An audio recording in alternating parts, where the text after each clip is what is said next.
Buen día a nuestros oyentes. Me presento. Mi nombre es Sergio Iván Prado Saavedra con ID 813731 y hoy aquí en nuestra radio, Escrituras Legendarias, vamos a hablar sobre Víctor Frank y su libro El hombre en busca del sentido. Para esto contamos con tres invitadas el día de hoy que nos ayudarán a ampliar nuestro conocimiento con nuestro podcast titulado Los sufrimientos de un prisionero. Entonces, vamos a empezar con la joven aquí presente, Angie Mayerly Hernández Hernández, con ID 814160, que nos va a hablar sobre la vida de Víctor Frank. Vamos a empezar con la primera pregunta. Cuéntanos, Angie, ¿en qué año nació Víctor Frank y cómo fue su infancia? Claro que sí, Sergio. Víctor Frank nació en Viena el 26 de marzo de 1905 en una familia de origen judío y fue un niño muy inquieto que deseaba ser médico. Perfecto. Ahora tú dices que este niño deseaba ser médico. Ahora nos interesa saber qué estudios realizó y en qué trabajó Víctor Frank. Claro que sí, Sergio. Él realizó estudio de medicina en la Universidad de Viena, realizó en neurología y psiquiatría, obteniendo con esto un puesto en el Hospital de Viena desde el año de 1933 hasta 1937, pasando a dirigir el Departamento de Neurología del Hospital de Rothschild en el año 1940 hasta 1942. Perfecto. Ahora se nos surge una duda. ¿Cómo fue que Víctor Frank logró llegar a estos campos de concentración? Si bien es cierto, la situación de los nazis se venía presentando desde el año 1941 y en el año 1942 Víctor empezó a pensar de que era mejor salir del país. Por ello solicitó una visa, pero resulta que él se puso a pensar en sus padres y la dejó vencer. Entonces, al vencerse la visa, los enviaron a todos al campo de concentración. Muy bien. Ahora queremos saber cómo se conformaba el grupo familiar de Víctor Frank. Sí, claro que sí. Su grupo familiar se conformaba por su padre y su madre. Tenía también una hermana y un hermano. El hermano tenía su esposa e hijos. Víctor Frank también se casó y tuvo su esposa, pero al llegar a los campamentos de concentración, ella estaba embarazada y le practicaron un aborto. Perfecto. Y ya como última pregunta, una pregunta que se nos viene a todos a la cabeza, ¿cómo fue que murió Víctor Frank y en qué año murió? Él murió el 2 de septiembre de 1997 a sus 92 años en su ciudad natal de un fallo cardíaco. Vale, Angie. Muchas gracias por tu respuesta para conocer la vida de Víctor Frank. Por otro lado, vamos a hablar sobre los ambientes en estos campos de concentración. Para esto contamos con la joven Diana Catalina Otavo Reyes con ID 809910. Entonces, Catalina, cuéntanos cómo era el diario vivir de un preso en estos campos de concentración.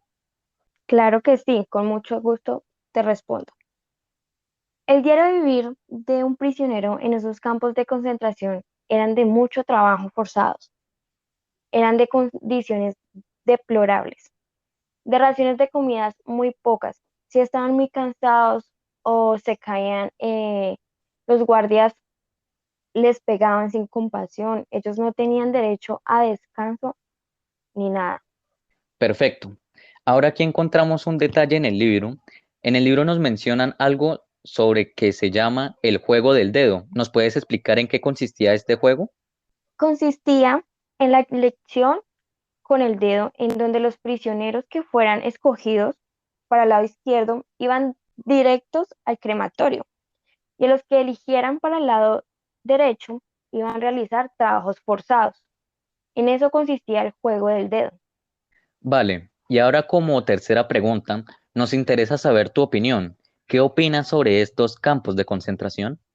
Bueno, en esos campos de concentración, mi opinión es que era algo terrible, algo inhumano, ya que pues los prisioneros tenían que trabajar mucho, sin descanso, trabajos muy forzados, eran esclavos, tenían que estar con la misma ropa durante mucho tiempo. eh, si los zapatos muchas veces les quedaban muy chiquitos y los pies se les ponían muy hinchados, no podían caminar bien. Entonces, era algo terrible. Vale, y ahora queremos conocer un poco acerca de estos presos. Nos interesa saber cómo era el pago de estos presos y qué beneficios se podrían encontrar con estos pagos. Claro, eh, cuando un prisionero trabajaba en para una empresa de construcción, eh, esa empresa les pagaba con cupones a las autoridades del campo. Ese cupón se podía canjear por cigarrillos. Un prisionero tenía dos cupones. Si el prisionero con esos 12 cigarrillos lo podía cambiar por 12 raciones de sopa. Y esa sopa podía ser de mucho beneficio para ese prisionero, pues ya que le da un poco más de alimento, un poco más de energía, pues para ellos poder realizar esos trabajos tan forzados. Perfecto, Catalina. Muchas gracias por tus aportes para poder comprender y ponernos en situación de cómo vivían estos presos en estos campos de concentración. Por otro lado, encontramos personajes y grupos dentro de este libro, y para poder comprender esto, acá estamos con la joven Ivonne Karime Ospina Ríos con ID 814690. Así que vamos a empezar con Ivonne. Cuéntanos, ¿qué tipo de personajes se presentan en este libro? Claro que sí. Se presentan diferentes personajes que les voy a explicar en estos momentos. El principal que sería Víctor Frank, su primera esposa Tilly Frank, y diferentes grupos que se presentan como los capos, prisioneros, oficiales de las escuadras de protección, el comandante de las SS y por finalizar los capataces. Ahora hay algo que me interesa.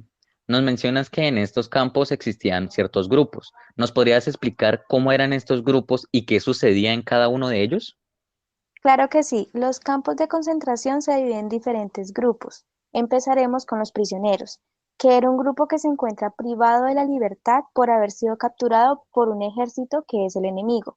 Continuamos con los capos, que estos individuos eran presos que operaban como protectores de los mismos oficiales nazis. A cambio de esto recibían beneficios como inmunidades. Continuamos con lo que son los oficiales de las escuadras de protección, que eran soldados de gobierno nazi que se encargaban de monitorear la incorporación, el transporte y cualquier conducta en el campo y del trabajo de todo detenido.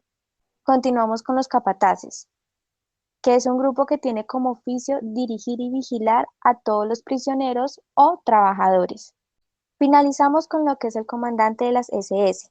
Es importante destacar este individuo por su manifestación de bondad, inclusive como miembro de un ejército inhumano y sin corazón. Vale. Y ahora queremos no solo profundizar en los campos de concentración, sino también queremos conocer qué personajes había fuera de estos campos. Hablaremos de la familia y amigos cercanos. Comenzaremos con su primera esposa, que se llamaba Tilly Frank. Ella no sobrevivió a los campos de concentración. Continuamos con su segundo matrimonio con Eleonore Catarini, que fue una enfermera católica. Ella era 20 años menor que él. Con ella su primera y única hija, Gabrielle Frank. Cabe también resaltar a los médicos especialmente en el área de psicología. Muy bien. Y ahora también nos interesa profundizar un poco en la vida de Víctor Frank. ¿Nos puedes comentar cómo era la vida de Víctor Frank antes y cómo fue después de estos campos de concentración? Debido en parte a su sufrimiento durante su vida en los campos de concentración y mientras estaba en ellos, Fran desarrolló un acercamiento revolucionario a la legoterapia. Su vida fue caótica, pero llena de ejemplos y valores para resistir y nunca decaer. Perfecto. Muchas gracias por todos sus aportes. Fueron de gran utilidad para poder ampliar el conocimiento entre nosotros y entre los oyentes. Y con esto ya concluimos nuestra emisión de hoy. Muchas gracias a nuestros oyentes por ser muy fieles a nosotros cada día. También agradecemos a las invitadas que tuvimos hoy. Esto es un podcast para la clase de comunicación escrita y procesos lectores con NCR 27379 y la docente Maritza Perdomo Ramírez de la Universidad Corporación Universitaria Minuto de Dios. Muchas gracias por todos y nos presentamos como el grupo número 1.